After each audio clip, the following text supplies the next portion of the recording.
Usually when we talk about a crisis, there is this expectation of precision. It's almost like plumbing. Plumbing. Yeah, like a pipe bursts in your house, you see the water pooling on the kitchen floor, the plumber walks in, points, and says, well, there's the leak. It's binary, it's broken, or it's not broken. And I mean, that kind of clarity is incredibly comforting. Right, because we like things to be visible. We really like problems that can be easily categorized and, isolated. Exactly. But then you step into the world of global geopolitics right after World War II, and that plumbing analogy just completely falls apart. You are suddenly looking at a diagnostic landscape for the entire planet that is intensely murky. Oh, it is the absolute definition of diplomatic muddy waters. I mean, yeah, it's a big one. It is. And our mission in this deep dive is to unpack how a single 18-minute speech to Congress in 1947 completely rewired global geopolitics. Right. It effectively started the Cold War and created the definitive blueprint for an American foreign policy that is, well, it's still echoing in the news you read today. But to really understand how we got there, we have to set the scene for you. It's the late 1940s. The United States and the Soviet Union, who had just spent years as vital wartime allies, are rapidly deteriorating into Cold War adversaries. Which is a massive shift. It's huge. The alliance is breaking down, largely over how to administer post-war Germany, and global tensions are escalating at a terrifying pace. And the psychological state of the world really cannot be overstated here. Europe is quite literally in ruins. Economies are shattered, populations are starving, and the question of who will rebuild and lead this broken world is entirely unanswered. Okay, let's unpack this. Because President Harry S. Truman didn't just wake up on a random Tuesday and decide to announce a Cold War. No, definitely not. His hand was forced by some very immediate, very messy crises. And ironically, the inciting incident doesn't start with the U.S. or the Soviets at all. It starts with a massive power vacuum left by Great Britain. Right. The British Empire had been the stabilizing, or at least the dominant force in the Mediterranean for a very long time. But by the winter of 1946 to 1947, Britain is effectively broke. Like, completely tapped out. Completely. And we aren't just talking about a minor recession. They are experiencing one of the most brutal winters on record. Coal shortages are freezing the country. They are actually rationing bread. Wait, rationing bread? I mean, something they didn't even have to do during the darkest days of the war. Exactly. The sheer cost of maintaining a global empire after surviving 2 world wars had completely drained them. So in early 1947, the British government officially informs the United States that they simply can no longer afford to provide military and economic support to the Greek government. They're just packing up and going home. They are leaving. And taking British support out of Greece at that exact moment was catastrophic, because Greece was in a terrible place. During World War II, communist resistance fighters had gained massive ground, fighting a guerrilla war against the Axis occupational forces. Yeah, they were highly organized, heavily armed, and incredibly effective. But when the Axis retreated in 1944, those communist fighters didn't just put down their guns and go back to their farms. They wanted to run the country. Naturally. So a power vacuum opens up, and you end up with a brutal street-by-street civil war. You have these hardened communist guerrillas fighting against a Greek monarchy that was backed by the British. It was a devastating conflict. And to make matters worse for the West, right next door to Greece, you have the Turkish Straits crisis happening at the exact same time. Right, the Strait. The Soviet Union is actively pressuring the Turkish government to allow Soviet shipping free flow through the Dardanelles. Those are the vital straits connecting the Black Sea to the Mediterranean. Which is a massive strategic choke point. Exactly. The Soviets are making a highly visible show of naval force right on the side of the straits. And since Britain was also cutting off their traditional assistance to Turkey, the U.S. realizes they have to step in. They can't just watch it happen. No. So they dispatch military aid to ensure Turkey retains sole control of that passage, deploying the Midway-class aircraft carrier USS Franklin D. Roosevelt to the region just to send a message. Wait, so Britain is tapping out of Greece, and at the exact same time, Turkey is dealing with a crisis regarding the Black Sea Straits. If I'm an American policymaker looking at a map in 1947, I'm thinking, well, this is a coordinated master plan by the Soviets to test the waters everywhere Britain is weak. Which is exactly what Washington assumed. They saw Moscow's hand in all of it. But here is a massive twist from our sources that totally subverts the standard Cold War narrative. In Greece, you have these communist guerrillas fighting the government. Naturally, you would think, oh, Joseph Stalin is pulling the strings. Stalin is funding the Greek rebels. That's the logical assumption. But the historical records show Stalin wasn't actually funding them at all. He really wasn't. In fact, he was actively staying out of it. This blew my mind. According to the Anglo-Soviet Percentages Agreement, which was basically Winston Churchill and Stalin carving up post-war Europe on a napkin, Greece was supposed to fall under the British sphere of influence. Right? And Stalin, surprisingly, was actually keeping his word. He wasn't sending the Greek communists weapons. The support was actually coming from neighboring Yugoslavia. Yes. Yugoslavia's leader, Josip Broz Tito, was providing the Greek rebels with sanctuary and direct funding.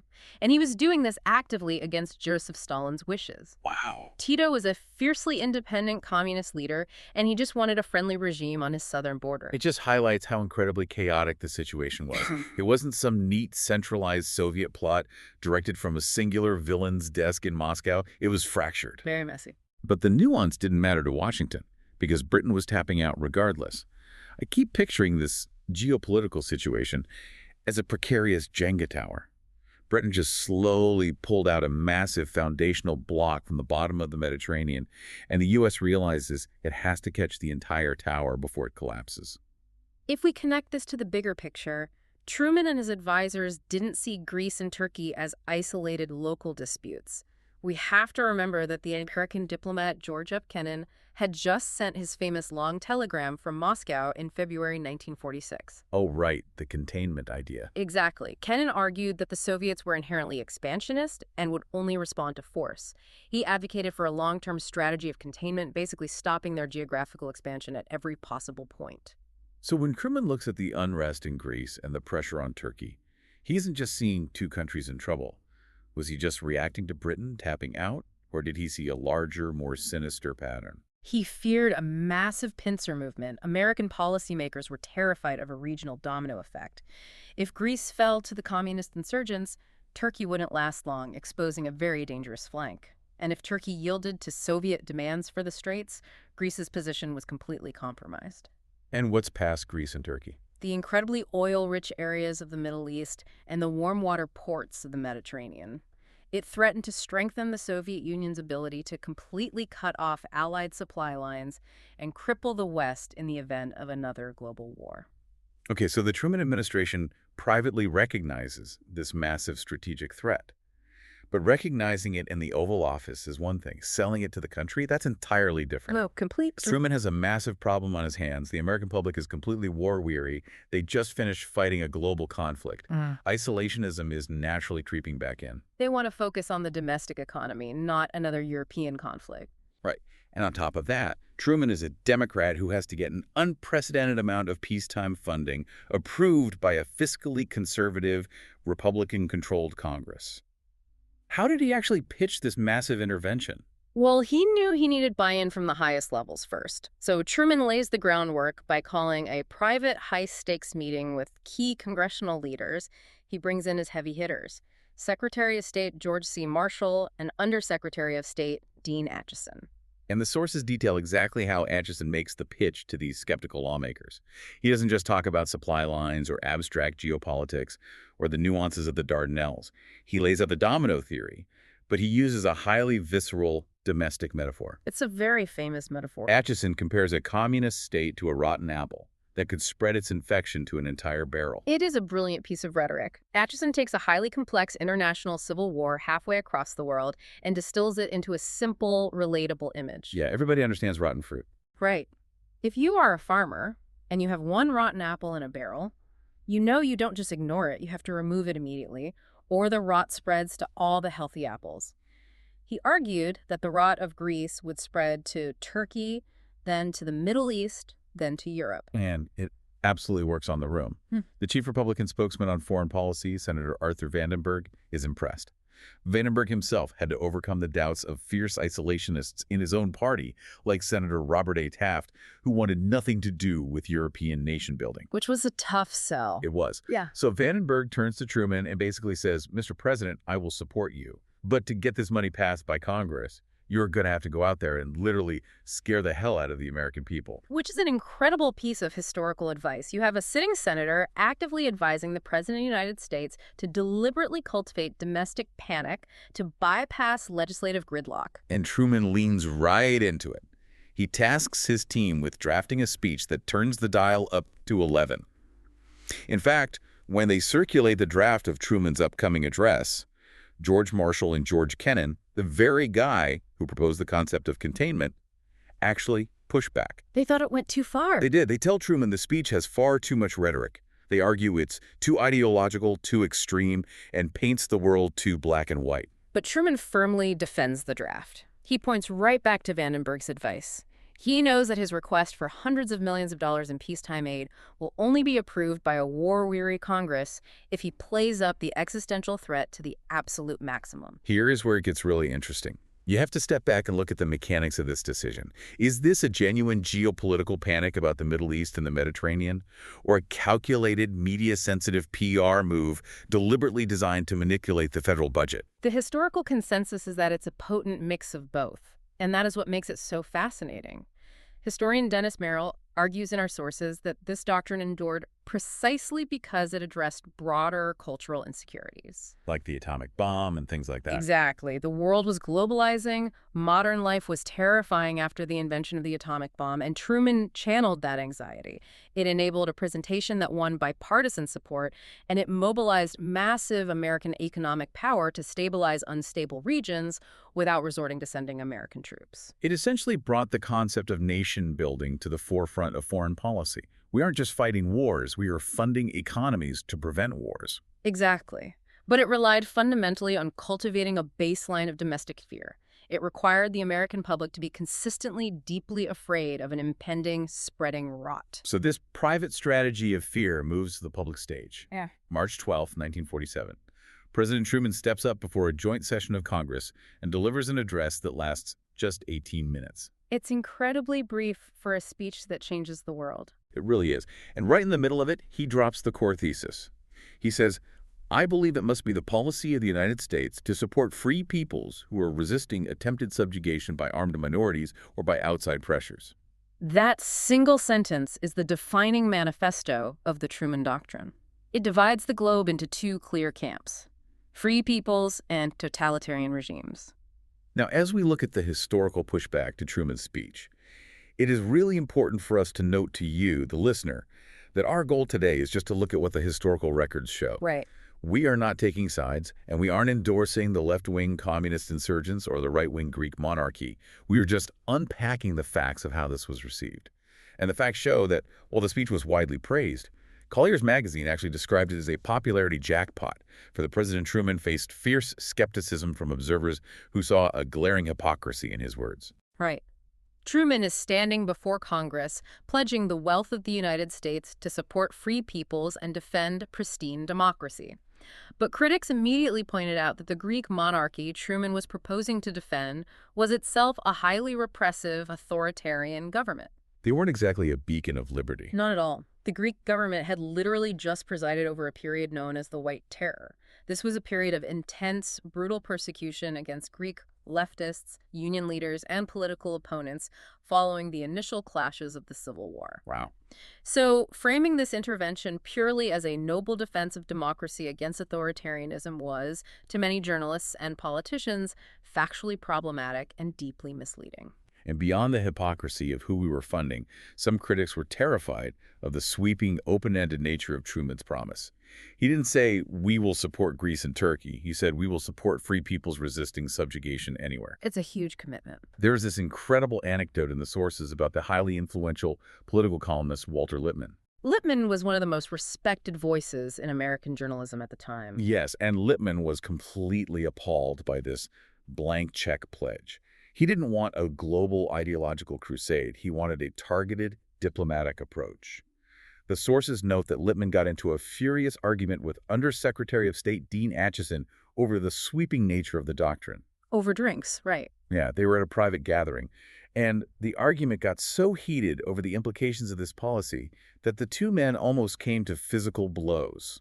It perfectly illustrates how incredibly high the stakes felt in that moment. Lippmann recognized what Truman had just done. He wasn't just talking about a specific crisis in the Mediterranean anymore. He was establishing a permanent global mandate for American intervention anywhere in the world. But despite the near brawls, and despite the very serious doubts over the Greek government's democratic credentials, Vandenberg's strategy of fear worked flawlessly. The cultivated terror of a growing, spreading communist threat virtually guaranteed the bill's passage through a reluctant Congress. It really did. By May 1947, just 2 months after that 18-minute speech, a large majority approved $400 million in military and economic aid to Greece and Turkey. And we should clarify what that $400 million actually looked like on the ground. It wasn't just cash in a briefcase. It was a massive influx of American civilian and military advisors. It was infrastructure stabilization, economic restructuring, and critical military hardware, including controversial weapons like napalm, which was used extensively in the Greek mountains. And the intervention had immediate, tangible effects.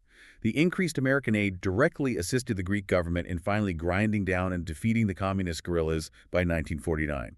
The immediate crisis was resolved. The Jenga tower didn't fall. Turkey kept control of the straits, and Greece remained in the Western sphere. But the language used in those 18 minutes created a sprawling trap that the United States would repeatedly step into for decades to come. This policy shifted the U.S. permanently away from any hope of a post-war alliance with the Soviets and locked them directly into George F. Kennan's proposed strategy of containment. It became the absolute bedrock for American Cold War policy globally. The Truman Doctrine directly birthed the massive economic restoration of Western Europe through the Marshall Plan because policymakers realized that poverty and economic ruin were the breeding grounds for communist uprisings. Makes sense. And militarily, it led directly to the creation of the NATO alliance in 1949, committing the U.S. to the defense of Europe. But there was a darker side to this legacy. As historian Eric Foner points out in our sources, the Truman Doctrine set a permanent precedent for American assistance to anti-communist regimes throughout the entire world, no matter how undemocratic or brutal those regimes actually were. It was a blind spot. A huge one. The rhetoric of defending free peoples simply became a convenient cover for supporting any dictator, junta, or monarch as long as they were aggressively anti-Soviet. The ideological framing blinded policymakers to the local realities of the countries they were operating in. Everything was viewed strictly through the lens of Washington versus Moscow. I want to look really closely at the language Truman used to sell this, because the linguistic choices are completely fascinating. He didn't just talk about shifting borders or treaties or trade agreements. He framed political ideology in absolute biological life-or-death terms. He used metaphors of disease, words like quarantine and infection. And he paired that with disaster imagery, fire, flood. The idea that communism wasn't just a competing political system, but an elemental force of destruction. Right, and this disease imagery wasn't entirely new to the American public. It actually echoed his predecessor, Franklin D. Roosevelt. Back in 1937, FDR gave a famous speech suggesting a policy to quarantine the aggressor to contain German and Japanese fascist expansion. Oh, that's a great connection. Using the word quarantine is so intentional, it immediately evokes the role of public health officials heroically stepping in to stop an infectious, deadly plague. Truman resurrected this language to create a rhetorical vision of extending a protective, sanitized shield around non-communist countries. What is fascinating here is how that medical and disaster metaphor functioned in the long term. Initially, in 1947, it actually helped the U.S. avoid direct military conflict. We aren't sending our boys to die. We are just sending money and advisors to quarantine the infection. It sounds clinical. Exactly. It sounds clinical and manageable. But over time, framing the geopolitical enemy as an existential infection or a spreading wildfire provided a shockingly easy psychological transition for the American public. Because if you view a political ideology as a literal disease, the rules of engagement completely change. You don't sit down at a diplomatic table and negotiate with a virus. Precisely. You don't compromise with cholera, you eradicate it. And that extreme disaster imagery, combined with the medical metaphor of a spreading rot, laid the psychological groundwork for the massive, bloody military escalations in later years. The logic of the Truman Doctrine in Greece is the exact same logic that was used to justify sending millions of American troops to the Korean War and the Vietnam War. It was all about stopping the infection from spreading to the next domino. So what does this all mean for you? Why are we dragging you through an 18-minute speech from 1947? Well, think about how you consume news today. When you read an article or hear a politician talk about foreign conflicts as contagions, or when you hear leaders use apocalyptic, end-of-the-world language to secure defense funding or pass a massive controversial budget bill, you are hearing the direct living descendants of the Truman Doctrine. That speech didn't just change foreign policy, it fundamentally changed the vocabulary of American power. It normalized the idea that the country must permanently remain on a war footing, constantly vigilant against an ever-present existential threat, even in times of technical peace. It truly rewired the American mindset. Thank you so much for joining us on this deep dive into the Truman Doctrine. We unpacked how a brief speech, entirely built on the explicit political advice to scare the hell out of the American public, stabilized a crumbling Europe, but also shifted the global posture of the United States into a permanent state of containment. And looking back at that deliberate strategy of framing an ideology as a spreading disease, this raises an important question. Oh, I know you have got a good one to close us out. If the 20th century blueprint for global power was successfully built on the geographical containment of a physical infection, stopping armies and ideologies from crossing physical borders, it makes you wonder about the invisible borders we face today. What does the 21st century equivalent of the Truman Doctrine look like when the infection isn't an armed guerrilla group in the mountains of Greece, but a digital algorithm, a coordinated disinformation campaign, or a stateless cyber threat? Wow. How do you quarantine code? Exactly. When the rot isn't in a physical apple barrel, but embedded in the digital networks that connect the entire globe, how does a nation contain a threat that has no geography?